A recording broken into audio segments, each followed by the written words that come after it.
салом гулдухтарони зебо ҳама каса хуш омадед ба саҳифаи ман ва дар инҷо хостам нишон диҳам косметикаҳое ки ман заказ карда будам омадан аз фирмаи Микротерм духтаро. Ин косметикаҳо хеле косметикаҳои хуб ҳастанд. Хеле ки аз аптекаҳо мо мегирем косметикаро, инам ҳамаи ҳамун эффектро дорад, таркибаш хелеҳо ба ман маъқул шуд, хондам. Аз ҳамаи ин ман ҳаман хел пробникашо заказ кардам. Манам хел пробникоша. Ман аллакай аз ин чизо истифода бурдагӣ ҳастам ва ин чизоям тамом шуданд. Ва бисёр духтаро бародарон пурсиданд ки ҳамин электроэпилятсияам обучение гузаронед ва ҳам хеле бо компанияи Микротерм ҳамкорӣ кардам. Дилер, яъне представители ҳамин компания шудам Тоҷикистон. Ба духтаро метавонед маро табрик кунед ва хеле хурсандам ки онҳо иҷозат доданд. Манам хел аппараташ духтаро нишон метиҳам ва ин худамам нишон метиҳам ба шумо. Ман бо кор кардам. Манам хел аппарат дорад. Пробникошам ҳаст, аппараташам ҳаст. Хел инро намекушам, аз ин худамам нишон метиҳам духтаро. ва хел косметикаша ман ба хеле маъқул шуд. Ин барое ки баъд месӯзед ку ягон ҷои одам месӯзад, инам ҳама ин косметика хеле нағз фоида мекунад. Боз мегӯям мисли ҳамун доруҳо, кремҳо, мазҳое ки дар аптекаҳо фурӯхта мешаванд, ино таркибашон ҳамон чизҳоро дорад. На ин мисли Фаберлик ки чизҳои сабук, компонентҳои сабук андозанд то ки зарар нарасонад ё ки вай нарасонад. Инаш бошад глубокое увлажнение, хеле хуб ҳамон пӯсти қоқро мулоим мекунад. Инам баъзеҳои духтаро мебиёнд пӯсташон чунон қоқ ҳаст ки ҳатто увлажняши кремҳо ҳам мекунанд, кифоя нест. Ва боз аз ҳамин молида ҳамун процедураи электроэпилясия мегузаронем духтаро. Хоб ман ам хеле аппарат, ман ҳамин аппарат бобати кушодааш ман инро аллакай хеле хуб аз худ кардагӣ ҳастам ва барои шогирдонам низ аз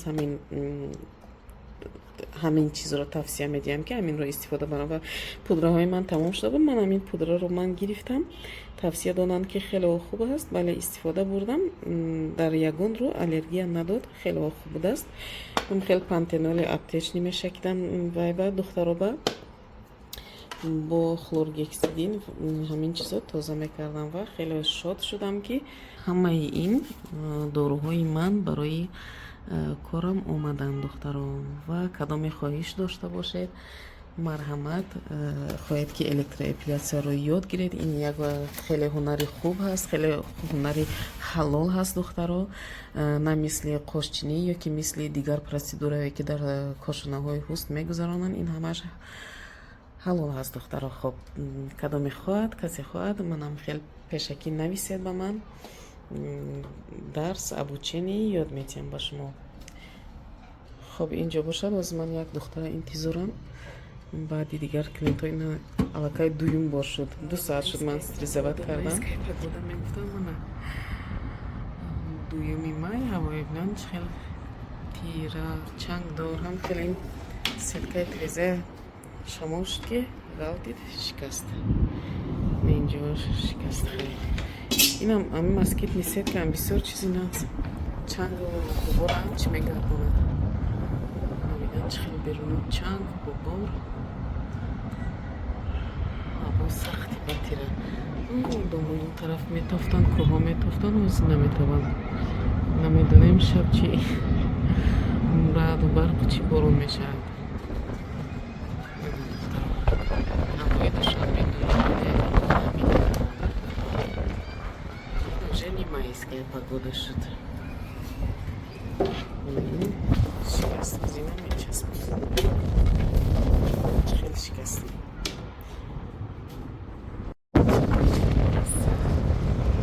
дасти доштам аз тиреза мепушем. аз тизаи тиреза чӣ хеле шамол медорад. пуштем маҳкам кардем. вот ҳавои моҳи май.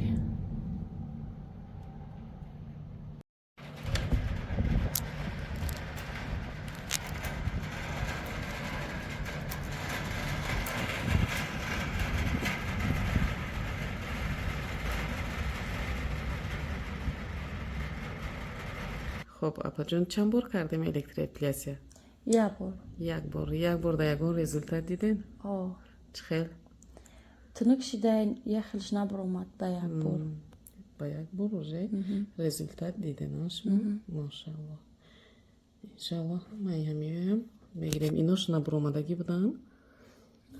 خب ایناش نبر اومدگی بودن برای ما پول نستی بر اومدن اکل میکنیم همه همینم میگیریم.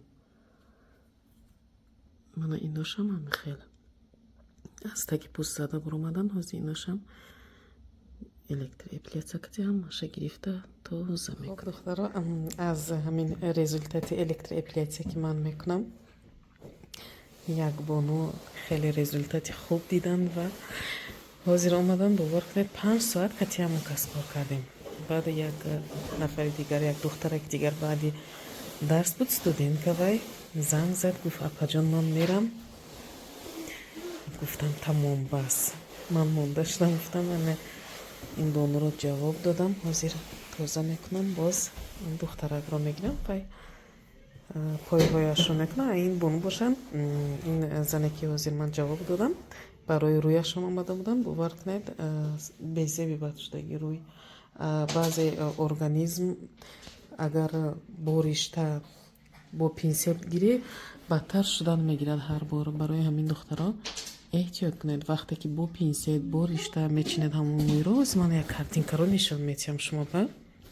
خب من دخترها وقتی که با پینسل با رشته میچینه یا که همین الکتریپلیاسیا میکنم من این مو چند فضای راست برای رشته دارد یعنی با روسی من عادت کردم گفتم با وقتی که ما الکتریپلیاسیا میکنیم الکتریپلیاسیا کردیم من خیلی همون سوزنکیه که در توک پایبست هست من خیلی در آورده ریشه همین موی رو میسوزانیم و این هست کتاگین این اناگین این پولنی سوخته محکم میشود همینجا من همین محکم میشود گم میشود و باز هست که علاقه اینجا محکم شدگی این میبراید از تگش یک تا دیگه موی دیگر برآمدن دارد. اینم هم خیلی کاگولیاتسیا کرده میگیریم ولی باز میبراینش. اینم باشد تلاگنچیک هم باشد همین خیلی تلاگنچیک این از زمین درمایی پوست بالاتر است از درما بالاتر برآمدگی است دخترم. اینم باشد همین راه کتی نوگی سوزن چرا منم قطعا همینجا در آورده سوزانده گرفتن میشد و وقتی که پریخود و اناگین هست از همین نو برآمدگی هست این باشد این رو همون سوزنه که انداختیم البته توگ میتیم و این نوعیون است هم چشم و هم پینسل نمیقپد. من هم خیلی راستی براریشی موی هست دخترها. خب اگر خواهش داشته باشید من خیلی باز میفهمونم شما با در کامنتاری ها نویسید و احتیاط کنید وقتی که شما با رشته با پینسل چیندن که گرفته دیدید که همون موی های خودتون غوص شد زیاد شد بس کنید. لازر کردید یک بار دو بار دیدید که لازر سیوم بار با رزولتات نداد لازر کردنم دخترها زودتر بس کنید دوام ندید ها مسترا میگن که من چهارم پروسیدور کن پنجم شکن میباید که رگولار نکردن گیری دهم پروسیدور کن نکنید دختر همین چهارم بار لازر که رزولتات ندیدید بس کنید لازر کنید برای که دخترایی که میبیان پیش من لازر کردگی هستند خیلی دیر سوز میشد. همین براریش مو وقتی که ما لازر میکنیم اون موی هایی که اونها الکتریپلیاسیا میکنیم اون موی هایی که اونها با لازر خواباندگی هستند چون که لازر داخلی فالیکولا در آمده فالیکولا رو نمیسوزاند باز از برش همون موی هایی که با لازر خواباندگی است زنده شده میبراید. برای این دخترها کوشش کنید که یک متدی نازه برای نیست کردن موی با خود انتخاب کنید که با شما باز آینده ضرر آوردن نگیره. البته باز با همین سین و سال آدم همون موی ها غفصتر شدن میگیرند سختتر شدن میگیرند دخترها. برای همین این چیزا رو هم به نظر گیرید. حاضر آدم داشتم جواب دادم من این پودرای میکراتین رو استفاده بردم دخترها بهترین پودر است باور کنید.